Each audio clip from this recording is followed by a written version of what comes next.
This is Jordan Tower with JT News. Make sure you smash that like button, smash that subscribe button. Okay, so Drake used to go Charlemagne hunting and Vlad TV hunting because of Charlemagne.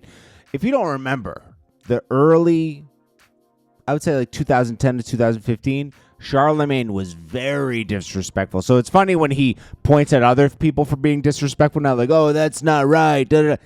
He's the most disrespectful person ever on The Breakfast Club. That's why people would tune in. What's going to come out of Charlemagne's mouth? Pause. You know, like what is he going to say?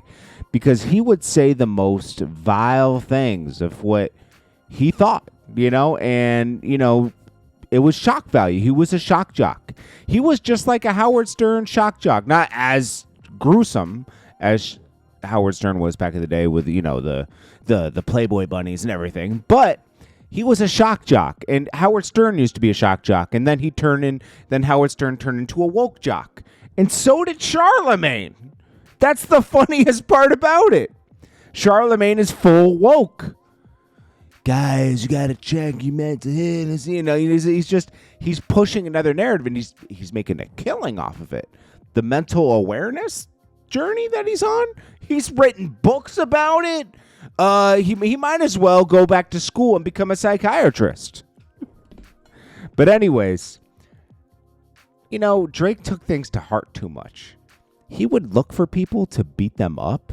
Like, dude, that's never going to work, because all it's going to do is make people talk more about you, you know?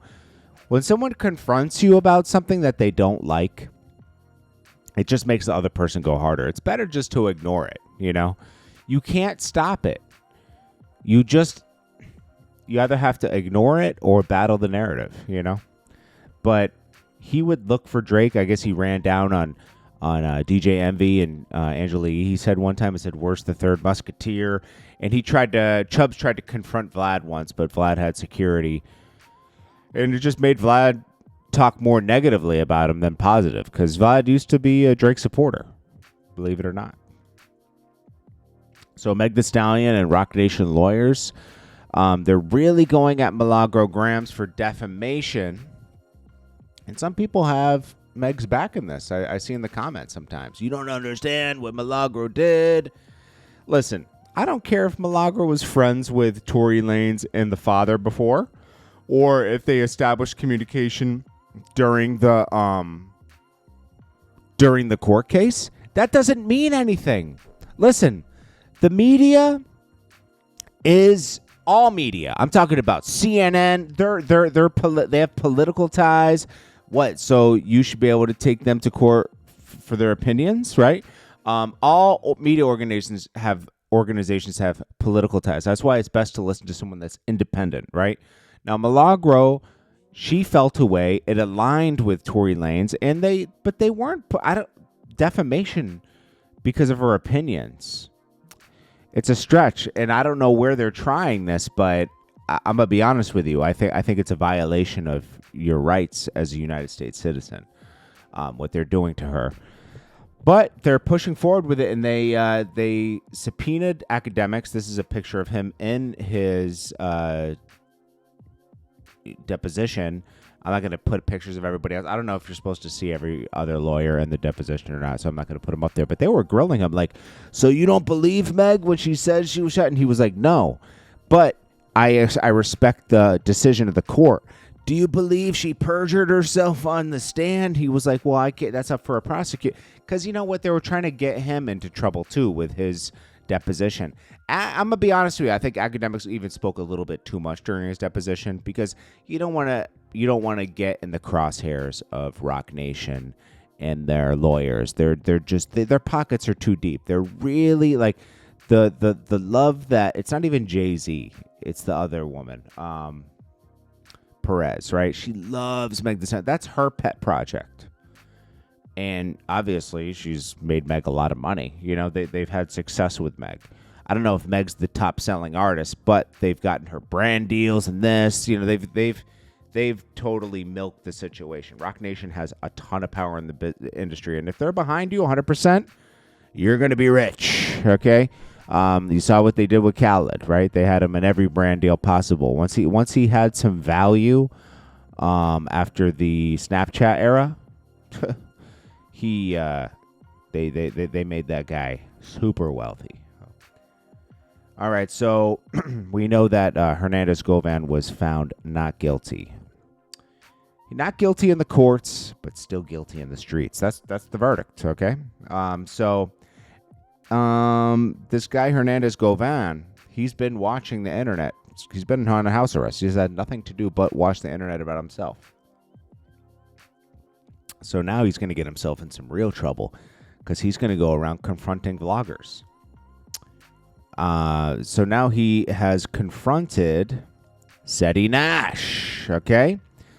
And Ceddy Nash did not back down one bit. Ceddy Nash is ready to put the boxing gloves on and box Hernandez Govan. He believes he is a low-life human being, and he wants to beat the bricks off Hernandez Govan. Now, Hernandez Govan kept trying to say, yo, I'll meet you in Atlanta. I'll meet you here. And then he kept talking about, what did he talk about? He talked about Poetic Flacco. Anybody who's put up a negative story on him, he wants to put hands on them. I hope he does, because you know what? I find it very hard to believe. I'll just say that much, right? Because the court said he's not guilty. That's up to the court. But I find it hard to believe he had nothing. Absolutely 0% to do with anything, because this man is like in his how old is he? He looks about in his mid 50s, maybe. You know, let's say he's 55 to 60, somewhere in there, right? What is this guy doing dealing with kids that are 24, 25 years old that have drug habits, dealing drugs at his age? That's what the guy said. Cornelius said he used to deal with him for pills, so I can only go by what was said, right? And he knew straight drop, and he was listening to his raps. What is this guy's not in the music business? What? And he used to work for Jook. He's too affiliated, right? And Cornelius took the stand against him, but they still found him not guilty because there was a lack of evidence between the communication of Jook and him. I will say that. And that just means, remember, Jook was very careful. He would only do things in person after a while, right? Now, I do believe if Jook was still alive, he might have eventually gotten pulled into this case. Or I believe they didn't pull him in because this is going to be a federal case of CMG in the future. Because do you think this is the only thing that's on their problems list? No. Listen, Big Jook hated Young Dolph with a passion, right? I think he hated him more than Yo Gotti. And this was a passion project of his for some reason to take out Young Dolph. Young Dolph was going to sign to CMG at one point. So that's why you see him in old videos and performing. They were cool at one point. Listen, a period of 6 months. Why would he want to sign Young Dolph? Young Dolph was hot in Memphis. Young Dolph put his own money up, started working with Drumma Boy, okay, and doing a lot of stuff in Atlanta. He was doing stuff with Gucci Man, a bunch of people, right? And there was a period where Gotti was trying to get him signed, so they were doing stuff together, meaning shows, seeing him in videos. He was showing love to Pre. He was respecting that Young Dolph had his own movement, Pre. But it went south when Dolph said, you know what, I don't want to sign. And then Yo Gotti took a personal feeling like he added to the sauce, right? Of course, Young Dolph was already popping, but he felt like he added to it. Like, because he wasn't going to really stamp Young Dolph at all until he had him signed. Yo Gotti had a mentality at that time. If you come out of Memphis and you don't sign to him, you done in the industry. I'm going to blackball you. That's a fact, okay? He didn't want anybody coming out of Memphis unless they were through CMG. He wanted to be the gatekeeper. Dolph wasn't having it. He went against the grain, and that was that. And Gotti signed Black Youngsta, pretended he bought him a Lambo that we never saw him in. Gave him some cash, and Black Youngsta had a little motion for a few years until he stopped. Now Black Youngsta is looking like he might be a flipper. Because he's totally denouncing CMG. That's another story. So Hernandez Govan's going to be on Vlad. He's going to be on No Jump. This is what he's saying in that interview. Vlad, No Jumper, Camp Capone. So everyone's going to, like, get this guy's side of the story. Like, he's some innocent guy. Okay? And we'll see what happens. I knew Vlad was going to be the first one to interview him. I knew it. I like Vlad, but I don't know. I don't like you know what interview I don't like, and that's just for me not to like, right? The interview when Bankroll Fresh with what's the guy who killed Bankroll Fresh? I forgot his name, but wait, I can bring it up real quick. I haven't seen his name in a while, that's why I forgot. Bankroll Fresh killer. No Plug. Okay, so No Plug was on there, and he was smiling during the interview, had a pile of cash. That's when you first saw an interview with 21 Savage, if I'm not mistaken. I think that was his first official kind of interview, and he did an interview in the same spot. So they're like best friends, right? And that rubbed me the wrong way for a long time. Not because of Vlad, just because of how they were smiling in the interview, you know? And it was like, because I like Bankroll Fresh a lot. I thought, but I also think that Bankroll Fresh kind of brought that on himself a little bit too, because why you still battling? Like, if you were about to blow up, like he was like on the verge of like really blowing up as a rapper. He had Atlanta on Smash and he was about to blow up. Why are you beefing with somebody from the hood? You know, like, just leave it alone. You know, like, at that point you're about to be everywhere. You know. Anyways, yeah, so we're going to see that coming up, and we'll see. But Ceddy Nash, he wants it on site. He made a point to go on live with Ceddy Nash. Can you believe that? He made a point to go on live with Ceddy Nash and battle with him. And then he was talking about Poetic Flacco disrespected my daughter when she got killed. I want to slap him too. And that's that.